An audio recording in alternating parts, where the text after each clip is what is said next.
الحمدللہ رب العالمین والصلاة والسلام علی رسولہ الکریم اما بعد السلام علیکم ورحمۃ اللہ وبرکاتہ۔ دوستو انشاءاللہ آج ہم نبی کریم صلی اللہ علیہ وآلہ وسلم سے محبت اور بدعات کے بیچ میں فرق کے بارے میں بات کریں گے کہ نبی کریم صلی اللہ علیہ وآلہ وسلم سے سچی محبت کا طریقہ کیا ہے، اور نبی کریم صلی اللہ علیہ وآلہ وسلم کی محبت کے نام پہ جو لوگوں نے دین میں بدعات ایجاد کی ہیں وہ کیا ہے، ان دونوں میں فرق کیا ہے۔ دوستو یہ بات تو 100% حق ہے کہ نبی کریم صلی اللہ علیہ وآلہ وسلم سے محبت یہ ایمان کا حصہ ہے۔ نبی کریم صلی اللہ علیہ وآلہ وسلم نے فرمایا صحیح بخاری میں کہ تم میں سے کوئی ایک بھی مومن نہیں ہو سکتا یہاں تک کہ میں اسے اس کے والد، اس کی اولاد اور تمام لوگوں سے زیادہ محبوب نہ ہو جاؤں۔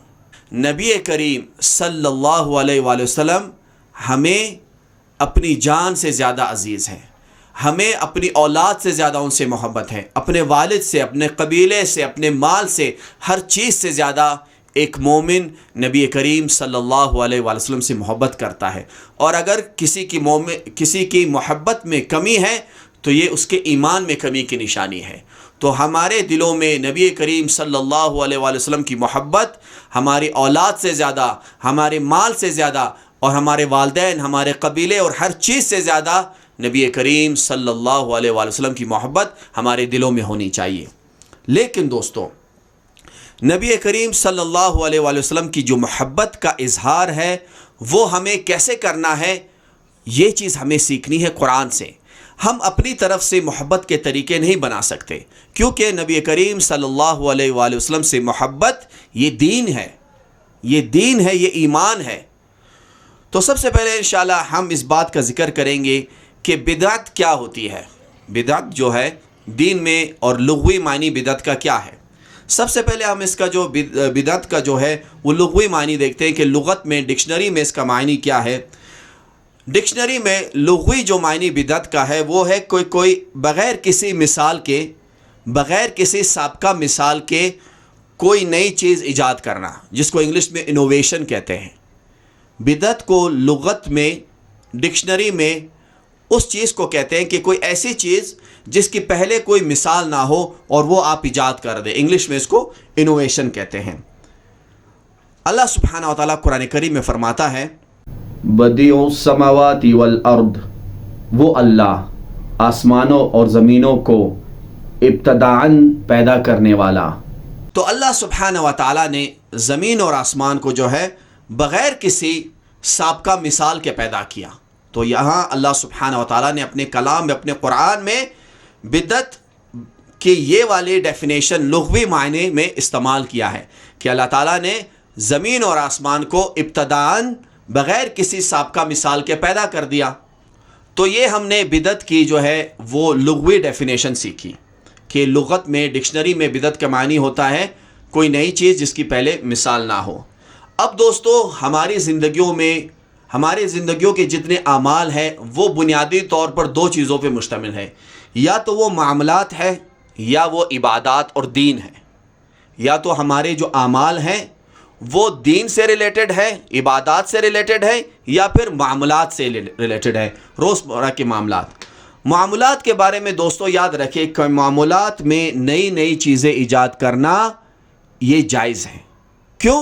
کیونکہ معاملات جو ہیں، جو روزمرہ کی ہماری زندگی ہے، اس میں جو اصول ہے وہ یہ ہے کہ آپ جو بھی کام کریں وہ حلال ہونا چاہیے، وہ حرام نہیں ہونا چاہیے۔ مثال کے طور پر آپ جو ہے کھانا جو ہے آپ کا حلال چیزوں پہ مشتمل ہونا چاہیے۔ آپ سور کا گوشت نہیں کھا سکتے، آپ بکرے کا گوشت کھا سکتے۔ اب اس بکرے کے گوشت کو آپ اس کا کچھ بھی بنا لیں، اس کی بریانی بنا لیں، اس کے جو ہے وہ روش بنا لیں، جو بھی آپ کو ڈش پسند ہو، صرف اس میں ایک اصول ہے کہ وہ حلال ہونا چاہیے۔ باقی آپ اس میں نئی چیزیں ایجاد کرنا چاہتے ہیں، نئی طریقے سے بنانا چاہتے ہیں، اسی طرح نئی گاڑیاں استعمال کرنا چاہتے ہیں، نئے جوتے پہننا چاہتے ہیں، نئی قسم کے جوتے بنانا چاہتے ہیں، تو آپ کو ہر چیز کی اجازت ہے، بس آپ نے یہ دیکھنا ہے کہ وہ چیز حلال ہو۔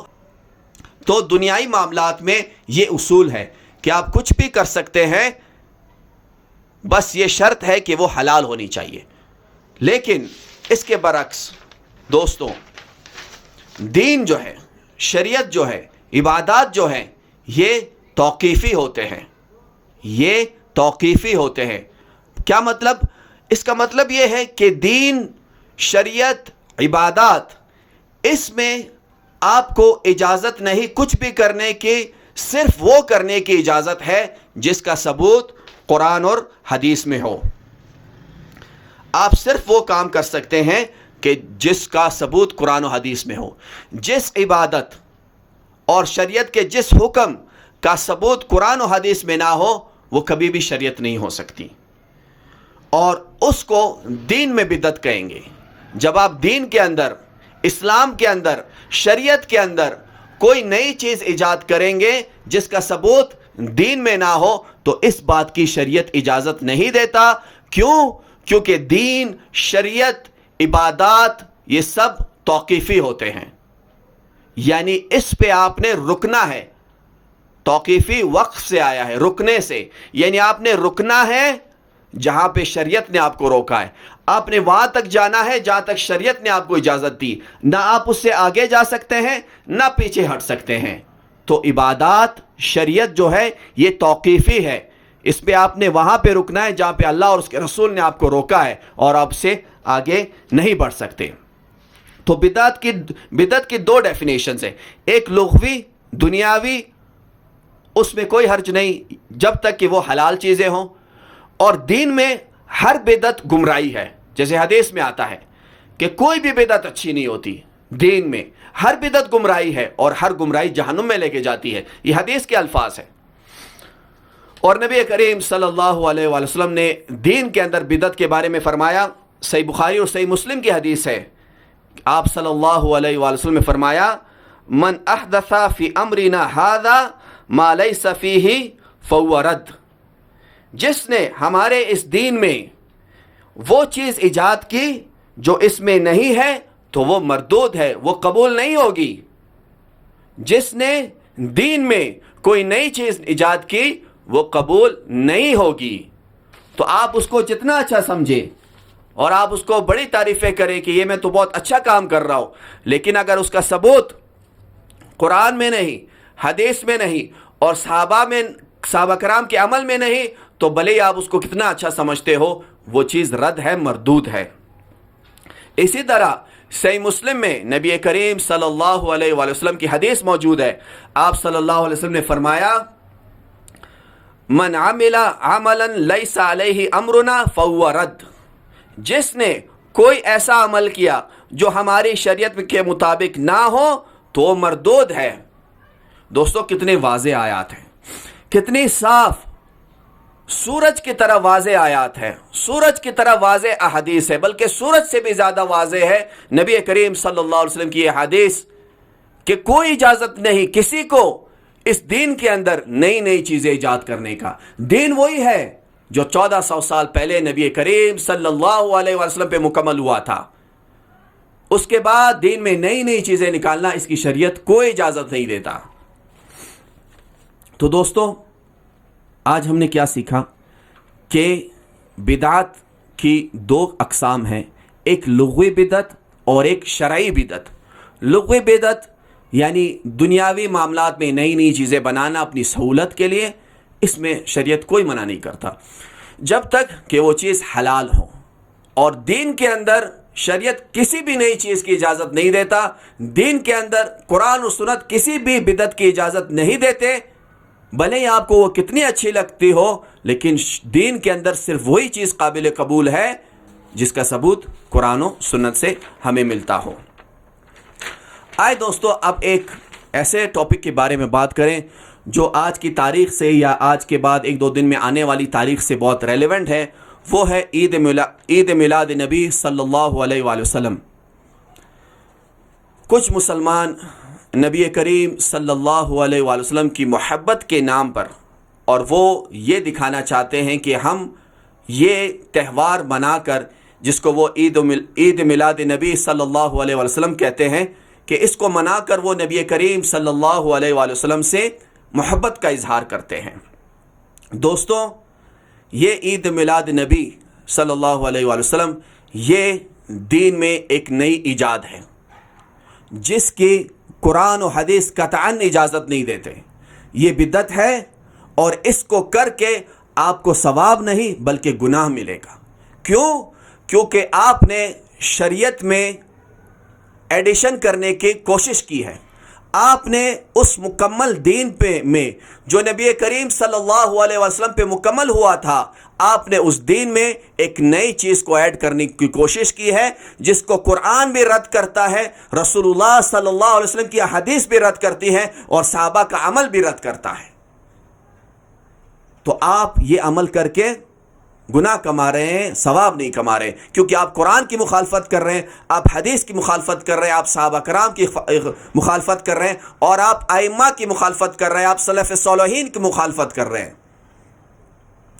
اس عید میلاد نبی صلی اللہ علیہ وآلہ وسلم کا ثبوت نہ قرآن میں ہے.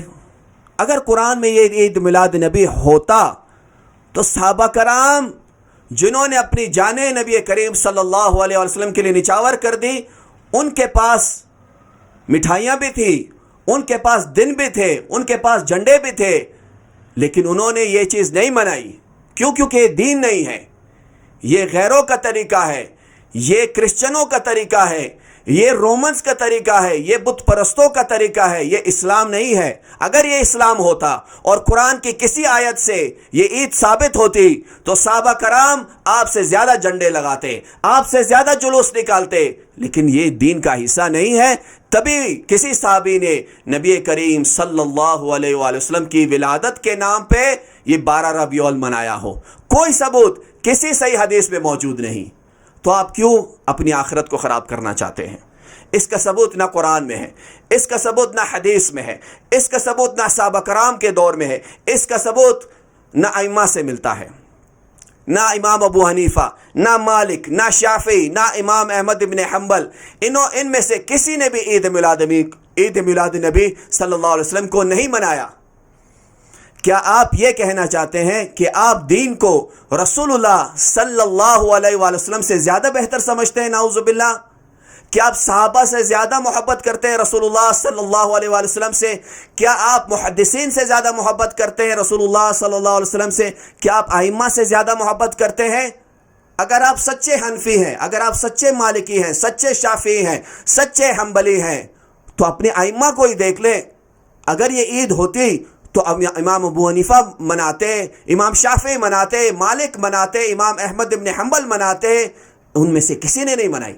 کیوں؟ کیونکہ یہ عید نہیں ہے، یہ نئی ایجاد ہے دین کے اندر اور یہ مردود ہے، یہ رد ہے. اس سے آپ کو کوئی ثواب نہیں ملے گا بلکہ گناہ ملے گا. اور کبیرہ گناہوں میں، شرک کے بعد بڑے گناہوں میں سے کبیرہ گناہ بدعت ہے، دین کے اندر بدعت.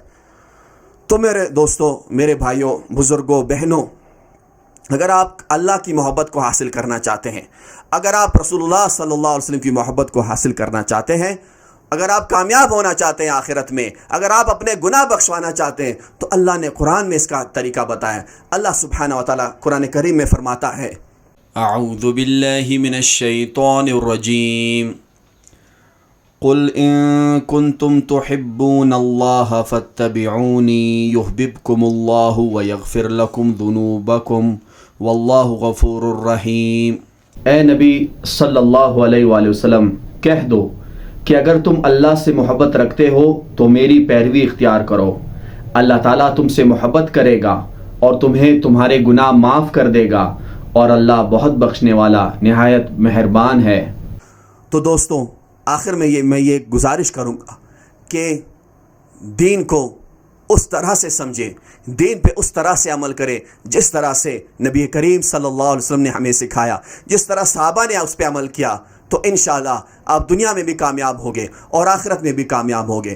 اللہ سبحانہ وتعالی ہمیں دنیا میں رسول اللہ صلی اللہ علیہ وآلہ وسلم کی سنت کے مطابق زندگی گزارنے کی توفیق دے اور اللہ سبحانہ وتعالی ہمارا خاتمہ ایمان پہ کرے اور اللہ سبحانہ وتعالی ہمارے گناہوں کو بخش دے. وآخر دعوانا ان الحمد للہ رب العالمین، والسلام علیکم ورحمۃ اللہ وبرکاتہ.